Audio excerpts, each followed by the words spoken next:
بسم اللہ الرحمن الرحیم۔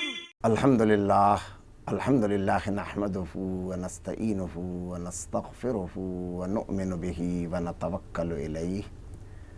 الحمدللہ رب العالمین والصلاة والسلام علی رسولہ النبی الکریم۔ اما بعد فاعوذ باللہ من الشیطان الرجیم، بسم اللہ الرحمن الرحیم۔ ان اللہ یأمرکم ان تودوا الامانات الی اہلہا وَإِذَا حَكَمْتُمْ بَيْنَ النَّاسِ أَن تَحْكُمُوا بِالْعَدْلِ إِنَّ اللَّهَ نِعِمَّ يَعِظُكُم بِهِ إِنَّ اللَّهَ كَانَ سَمِيعًا بَصِيرًا۔ صدق اللہ العظیم وصدقہ رسولہ النبی الکریم۔ محترم سامعین، اللہ رب العالمین نے اس قرآن کو ہمارے لیے رہنما، ہدایت، روشنی اور زندگی کی راہوں کو درست انداز میں گزارنے کا ذریعہ بنایا ہے۔ ہم جس موقع پہ بھی ہوں، جس لمحے میں بھی ہوں، اور ہم زندگی کے جس دوراہے پر بھی کھڑے ہوں اور ہم رہنمائی چاہتے ہوں، ہدایت چاہتے ہوں، روشنی چاہتے ہوں، تو یہ قرآن ہے جو روشنی فراہم کرتا ہے۔ اور آج اس وقت ہم اور پوری قوم، پاکستانی قوم جس دوراہے پر کھڑی ہے، ایک انتخاب ہے جو قریب آ لگا ہے اور انتخابی عمل کا آغاز ہو رہا ہے۔ ہر جانب سے اس حوالے سے گفتگو، باتیں، تجزیے اور رائے کا اظہار ہو رہا ہے۔ ایسے موقعوں پر قرآن کیا رہنمائی دیتا ہے، کیا راستہ بتاتا ہے، کیا طریقہ بتاتا ہے، اس کے حوالے سے آج میں نے آپ کے سامنے سورہ نساء کی 58 نمبر کی آیت تلاوت کی ہے، اور اس کے اندر ہمارے لیے ایک بڑی رہنمائی موجود ہے۔ علامہ راغب اصفہانی رحمۃ اللہ علیہ فرماتے ہیں کہ سورہ نساء کی یہ آیت دینی، معاشرتی اور سیاسی لحاظ سے بہترین رہنمائی اپنے اندر رکھتی ہے۔ اس آیت مبارکہ میں فرمایا گیا ہے، ان اللہ یأمرکم ان تودوا الامانات الی اہلہا۔ بے شک اللہ تمہیں حکم دیتا ہے کہ امانت اہل امانت کے سپرد کرو۔ اس آیت کی اہمیت کا اندازہ اس بات سے بھی، اور اس حکم کا اندازہ اس بات سے بھی ہم لگا سکتے ہیں کہ اللہ رب العالمین نے جو احکامات بھی دیے ہیں، نماز کا حکم ہے، روزے کا حکم ہے، جہاد کا حکم ہے، حج کا حکم ہے، ان تمام احکامات میں سے یہ وہ حکم ہے جس میں اللہ رب العالمین نے یوں فرمایا ہے کہ ان اللہ یأمرکم، میں تمہیں حکم دیتا ہوں۔ ویسے تو پورا قرآنی احکام الہی پر مشتمل ہے، پورا قرآنی ہمارے لیے حکم ہے، لیکن اس آیت میں بالخصوص فرمایا گیا، اس ہدایت میں بالخصوص فرمایا گیا، ان اللہ یأمرکم، میں تمہیں حکم دیتا ہوں۔ اور حکم کی حکم عدولی کرنا بغاوت کے مترادف ہوتا ہے، لہٰذا یہ وہ حکم ہے، اور اس کی اہمیت کا بھی اندازہ ہے کہ اللہ تعالیٰ حکم دے کر کہہ رہا ہے کہ لوگوں، امانت اہل امانت کے سپرد کرو۔ یہاں یہ جاننے کی ضرورت ہے کہ امانت کے معنی کیا ہیں، امانت کس کو کہتے ہیں۔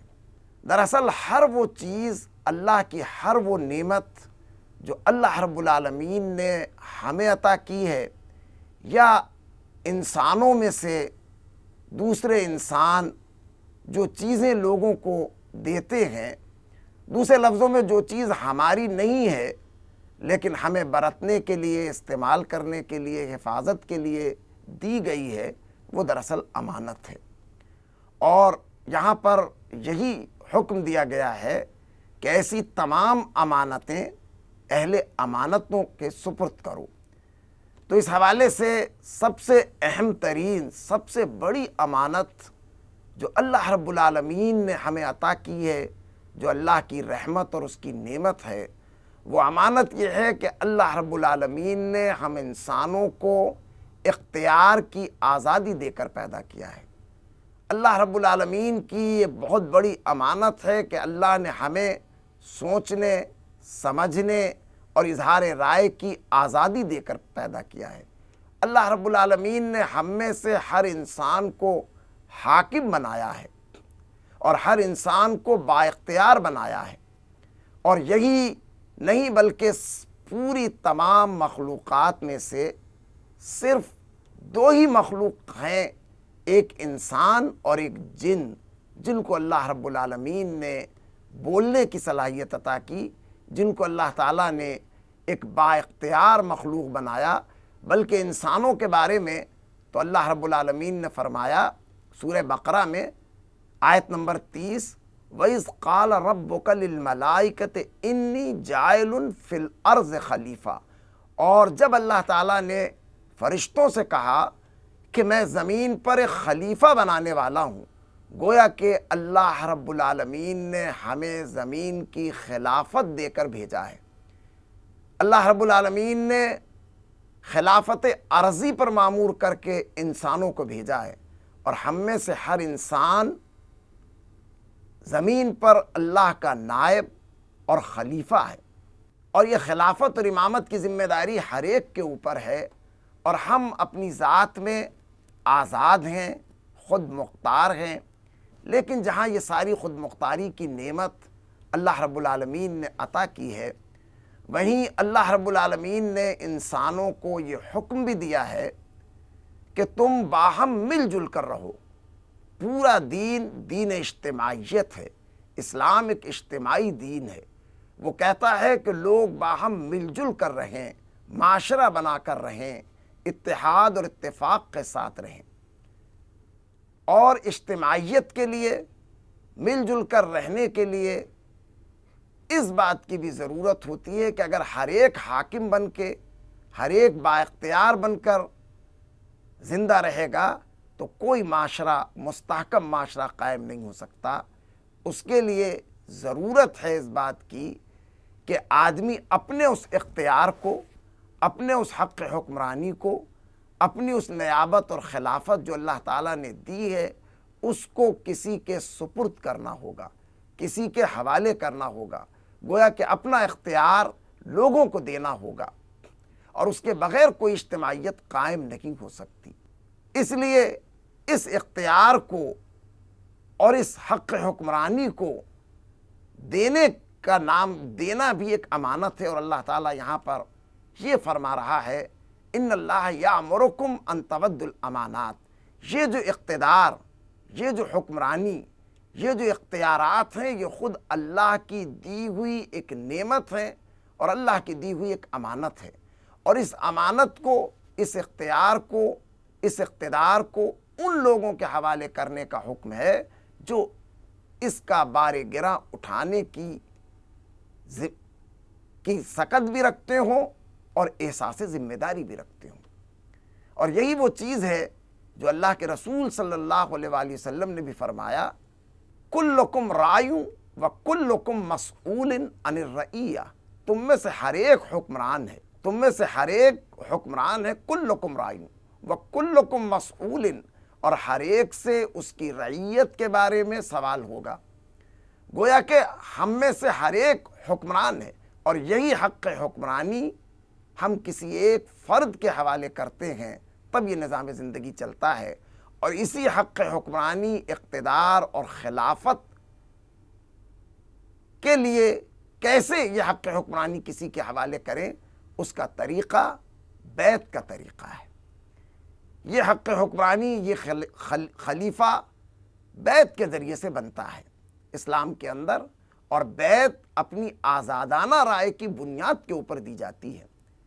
کل یہ طریقہ، یہ حق حکمرانی بیعت کے ذریعے سے منتقل ہوتا تھا، اور سیدنا ابو بکر صدیق رضی اللہ تعالیٰ عنہ سے لے کر حضرت علی مرتضیٰ رضی اللہ تعالیٰ عنہ تک تمام خلفائے راشدین اسی بیعت کے ذریعے سے خلیفہ بنے اور اقتدار کے اندر آئے، اور اقتدار اور اختیارات امت نے ان کو عطا کیا۔ اور انہوں نے ٹھیک اسی حکم کے مطابق کہ جو اس کے اہل تھے، امت نے ان اہل ترین لوگوں کو یہ اختیار سونپا، تو امت نے یہ بھی دیکھا کہ امن، سکون، آشتی، راحت لوگوں کو میسر آئی، اور یہ دنیا ایک جنت نظیر نظر آئی۔ دنیا نے خود جنت کا ماحول پیدا کیا ہے۔ آج بھی اس اختیار کو، اس اقتدار کو ان لوگوں کے اگر حوالے کریں گے جو اس کے اہل ہوں، تو آج بھی ہم دنیا کو امن، سکون اور آشتی کا گہوارہ پائیں گے۔ کل یہ اقتدار اور یہ اختیار اور یہ امانت بیعت کے ذریعے سے منتقل ہوتی تھی۔ آج کے زمانے میں، آج کے اس دور میں وہی تبدیلی ووٹ کی پرچی کے ذریعے سے آتی ہے۔ تو بیعت اور ووٹ کی پرچی میں کوئی فرق نہیں ہے۔ کل وہ بیعت کا طریقہ تھا، آج وہ ووٹ کی پرچی ہے، اور ووٹ کی پرچی کے ذریعے سے تبدیلی اور انقلاب آ سکتا ہے۔ اس لیے آج پاکستان کے اندر ایک دفعہ پھر انتخابات ہو رہے ہیں، اور گزشتہ 5 سالوں میں لوگوں نے ان ہدایات پر عمل نہ کر کے یہ اختیار اور یہ امانت ان لوگوں کے سپرد کی جو اس کے اہل نہیں تھے۔ تو آج قوم کا ایک ایک بچہ بے چین، بے قرار اور مضطرب ہے اور پریشان ہے، اور اس کو کوئی راہ سجائی نہیں دیتی۔ اب ایک دفعہ پھر انتخاب کا موقع آیا ہے، تو لوگ امید باندھ رہے ہیں، لوگوں کو کوئی راستہ نظر آ رہا ہے، کوئی حالات کی تبدیلی چاہتے ہیں۔ لیکن میرے بھائیوں، بزرگوں، دوستوں اور سامعین محترم، یہ تبدیلی واقع نہیں ہو سکتی جب تک کہ ہم قرآن کے اس حکم کے مطابق فیصلہ نہیں کریں گے کہ یہ جو ووٹ ایک امانت کی حیثیت ہے، اس امانت کو اہل امانت کے سپرد کرنا ہوگا۔ اور اللہ تعالیٰ نے خود فرمایا ہے سورہ توبہ کے اندر کہ اقتدار اور اختیار اور حکمران اور یہ ووٹس کے ذریعے سے حکمرانوں کا فریضہ کیا ہے۔ فرمایا گیا، سورہ توبہ میں فرمایا، آیت نمبر 113، التائبون الحامدون الصائحون الراکعون الساجدون الآمرون بالمعروف وینہون عن المنکر والحافظون لحدود اللہ۔ اللہ کے یہ بندے، ان کی مسلمانوں کی صفات بیان کی گئی ہے، اور تمام صفات بتاتے ہوئے فرمایا گیا والحافظون لحدود اللہ، اور وہ اللہ کے حدود کے محافظ ہوتے ہیں۔ اور یہ اللہ کی حدود کیا ہیں؟ اللہ کی حدود یہی ہیں جس میں فرمایا کہ زانی کو سنگسار کیا جائے، چور کے ہاتھ کاٹے جائیں، اور یہ تمام چیزیں، شرابی کے کوڑے لگائے جائیں، یہ سب حدود اللہ ہیں۔ اور یہ وہ لوگ ہیں جو حدود اللہ کی حفاظت کرنے والے ہیں، اور اللہ کی ان حدود کی حفاظت کوئی انفرادی شخص اپنی ذات سے نہیں کر سکتا، خواہ وہ کتنا ہی دیندار ہو جائے۔ اس کے لیے ایک اجتماعیت چاہیے، اس کے لیے ایک اقتدار چاہیے، اس کے لیے حکمران چاہیے۔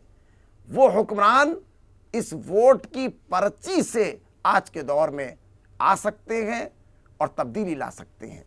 تو اگر یہ ووٹ صرف اقتدار کے حصول کا ذریعہ نہیں ہے، بلکہ ووٹ اللہ کی زمین پر اللہ کی حکمرانی اور حدود اللہ کی حفاظت کا راستہ اور ذریعہ ہے۔ اللہ رب العالمین نے ایک اور جگہ فرمایا، اِن مکناکم فی الارض واقیموا الصلاۃ وآتوا الزکوٰۃ، کہ یہ اہل ایمان وہ لوگ ہوتے ہیں کہ جب ہم انہیں اقتدار عطا کرتے ہیں تو یہ اس کے ذریعے سے نماز قائم کرتے ہیں، نظام زکوٰۃ قائم کرتے ہیں، اور اسلام کا عدل، انصاف کا معاشرہ قائم کرتے ہیں، جس سے دنیا سکون اور اطمینان اور راحت پاتی ہے۔ تو اقتدار پر لانے کے لیے یہ ووٹ اس تبدیلی کا ذریعہ ہے۔ اگر ہم اس کے ذریعے سے، اس پرچی کے ذریعے سے صالح، نیک، متقی، پرہیزگار لوگوں کو لائیں گے، تو وہی نماز قائم کر سکیں گے، وہی زکوٰۃ کا نظام لا سکیں گے، وہی عدل اور انصاف پر مبنی معاشرے کو قائم کر سکیں گے۔ اس کے بغیر یہ بات ممکن نہیں ہے۔ اگر ہم اس ووٹ کی پرچی کو صرف ایک پرچی سمجھ کر اپنی مرضی سے جس کو چاہیں دے دیں، اور اگر ہم ان لوگوں کو جو خود اس لائق نہ ہو، جو اس کا حق نہ رکھتے ہوں، جن کے اندر خدا خوفی نہ ہو، جن کے اندر آخرت کا ڈر نہ ہو، جو قرآن اور سنت کے احکامات کو بالائے طاق رکھتے ہوں، جن کی نگاہ میں سنت اور قرآن کوئی اہمیت نہ رکھتا ہو، بلکہ وہ خود مغرب کی طرف نگاہیں دیکھتے ہوں اور شیطانوں سے رہنمائی حاصل کرتے ہوں، ایسے حکمرانوں کو اگر ہم منتخب کریں گے اس ووٹ کی پرچی کے ذریعے سے، تو یقیناً فساد برپا ہوگا، جیسا کہ آج فساد برپا ہے۔ اللہ رب العالمین نے فرمایا ظہر الفساد فی البر والبحر بما کسبت ایدی الناس۔ خشکی اور تری میں فساد برپا ہے، سورہ روم، خشکی اور تری میں فساد برپا ہے، بما کسبت ایدی الناس، لوگوں کے اپنے کرتوتوں کے نتیجے میں۔ تو وہ کون سے کرتوت؟ یہ وہی کرتوت کہ ہم نے امانت کو امانت نہیں سمجھا، ہم نے امانت میں خیانت کی، اور ہم نے امانت ان لوگوں کے حوالے کی جو اس کے اہل نہیں تھے۔ لیکن آج ہمیں اس بات کو سمجھنا ہوگا اور اللہ کے اس حکم کو جاننا ہوگا کہ امانت اہل امانت کے سپرد کرنی ہوگی۔ یہ ہے وہ ووٹ کی اہمیت، یہ ہے اس پرچی کی اہمیت کہ اس ووٹ کو نہ صرف دینا ہوگا، اس کے لیے جا کر نیک اور صالح لوگوں کے حق میں استعمال کرنا ہوگا، بلکہ اس کے لیے یہ بھی جد و جہد کرنی ہوگی، خود نکلنا ہوگا، لوگوں کو سمجھانا ہوگا، لوگوں کو بتانا ہوگا، لوگوں کو یہ راستے کی رہنمائی دینی ہوگی کہ دیکھو اگر تم انقلاب چاہتے ہو، تم اگر تبدیلی چاہتے ہو، تو تبدیلی اسی وقت آئے گی جب تم اس ووٹ کی پرچی کا صحیح حق ادا کر دو گے۔ اور کل یہ کام بڑا مشکل تھا، کل تو انقلاب کے لیے، تبدیلی کے لیے بڑی قربانیاں دینی پڑتی تھیں، جنگ اور کے راستوں سے گزرنا پڑتا تھا اور بڑے مشکل مراحل سے گزرنا پڑتا تھا۔ لیکن آج صرف ایک ووٹ کی پرچی پر صحیح لوگوں کا انتخاب کر کے آپ وہ تبدیلی لا سکتے ہیں۔ اور یہ بھی جان لیں کہ تبدیلی کے 3 ہی عنوان ہیں۔ ویسے تو آج ہمارے معاشرے میں ہر ایک کہہ رہا ہے کہ ہم تبدیلی لانے والے ہیں، ہم انقلاب لانے والے ہیں، مگر یہ سارے لوگ وہ لوگ ہیں جو نہ کل تبدیلی لائے، نہ آج تبدیلی لائے، نہ کل یہ تبدیلی لا سکتے ہیں۔ تبدیلی کے تو 3 ہی عنوان ہیں، اللہ، محمد الرسول اللہ اور قرآن۔ اسی کے ذریعے سے تبدیلی آ سکتی ہے، یہی تبدیلی کا عنوان بن سکتا ہے، اور اس حوالے سے ہمیں اپنی ذمہ داری کو محسوس کرنا ہوگا۔ یہاں میں یہ بھی بتاؤں کہ اکثر لوگ یہ سوال کرتے ہیں کہ آپ کہتے ہیں کہ ووٹ کی پرچی، لیکن وہاں تو بڑا مشکل عمل ہے، آج بڑے حالات خراب ہیں اور ہم اس کے لیے کیسے اس حق کو استعمال کریں؟ لیکن بہرحال اس حق کو استعمال کرنا ہوگا۔ ہم اپنے دنیاوی کاموں میں تمام حالات خراب ہوتے ہیں، نامساعد ہوتے ہیں، لیکن ان سب کے لیے کوئی نہ کوئی راہ، کوئی نہ کوئی راستہ، کوئی نہ کوئی طریقہ نکال ہی لیتے ہیں۔ اگر ہم اس کے لیے طریقے اور راستے اور حکمتیں تلاش کر سکتے ہیں تو اس اہم ترین امانت ووٹ کی پرچی کا صحیح استعمال کیسے ہو، اور اس جبر کے معاشرے میں اس کا استعمال صحیح کیسے کیا جا سکتا ہے، ہم وہ بھی جان سکتے ہیں، وہ بھی ہمیں معلوم ہے۔ اگر ہم سوچیں تو سارے راستے نکل آئیں گے اور ہم اس کام کو کر سکتے ہیں، اور ہمیں یہ کام کرنا چاہیے۔ اور اس حوالے سے ایک پہلو اور بھی ہے کہ بیعت، ووٹ اور حکمرانوں کے انتخاب کے حوالے سے، اور ان آیات کے صحیح معنی اور مفہوم کے حوالے سے کہ ان اللہ یامرکم ان تودوا الامانات الی اہلہا، کہ وہ امانت اختیار اور حکمرانی کی اہل امانت کو دو۔ اگر اس کی صحیح تفسیر جاننی ہے، صحیح رہنمائی جاننی ہے، تو حضرت امام حسین رضی اللہ تعالیٰ عنہ کی سیرت، ان کی زندگی اور ان کا عمل بہترین رہنمائی ہے۔ حضرت امام حسین نے اسی بیعت کو یزید کے حق میں اس لیے کرنے سے انکار کیا تھا، اور اس انکار کی وجہ یہی تھی، اور آپ نے کہا یہی کہ میں یہ کام نہیں کر سکتا کہ جو کچھ بھی عمل تم کرو، سیاہ اور سفید تم کرو، اور اس سب کی ذمہ داری میرے سر آئے، میں اس کو قبول نہیں کر سکتا۔ اس کام کے لیے میں اپنی جان دے سکتا ہوں، لیکن یہ امانت تمہارے حوالے نہیں کر سکتا، چونکہ میرا خیال یہ ہے کہ تم اس کو جیسے خلفائے راشدین نے اس کا حق ادا کیا ویسا حق ادا نہ کر سکو۔ اور آج یہی اہمیت ہے اس ووٹ کی کہ آج معاشرے میں ہم میں سے ہر ایک قتل، غارت گری، ٹارگٹ کلنگ ان سب سے بیزار ہے، لیکن ہم یہ نہیں جانتے کہ اس ساری ٹارگٹ کلنگ میں، قتل میں، غارت گری میں، فساد میں ہمارا بھی برابر کا حصہ ہے۔ ہم بھی ویسے ہی قاتل ہیں جیسے ٹارگٹ کلنگ کرنے والا قاتل، اس لیے کہ ہم نے اس ووٹ کی پرچی کو نااہل لوگوں کے سپرد کیا، اور آج جو کچھ بھی وہ معاشرے میں کر رہے ہیں اس میں ہمارا بھی برابر کا اختیار ہے۔ ہم نے خاموش ان کی حمایت کی ہے، اس لیے اس حکم کے پیش نظر اور اس ذمہ داری کو سمجھتے ہوئے آج ہمیں اس کام کو بہتر انداز میں کرنا چاہیے، ووٹ کی اہمیت کو سمجھنا چاہیے اور اس کا صحیح حق ادا کرنا چاہیے، ہر خوف سے، ہر ڈر سے، ہر حکمت سے بالا تر ہو کر ہمیں یہ دیکھنا چاہیے کہ اللہ رب العالمین نے یہ جو ہمیں امانت دی ہے، ہم اس امانت کو اہل ترین لوگوں تک پہنچا دیں۔ دراصل لوگوں کے لیے ووٹ اقتدار، حکومت، جاہ و منصب حاصل کرنے کا ایک راستہ اور ایک ذریعہ ہے، لیکن ہمارے لیے ووٹ اللہ کی زمین پر اللہ کے نظام حکمرانی، عدل اور انصاف، نماز کے قیام، زکوٰۃ کے نظام کو قائم کر کے اللہ کی رضا اور اس کی خوشنودی کے حصول اور جنت کا راستہ ہے۔ یہ ہے وہ ووٹ کی اہمیت، شرعی اہمیت۔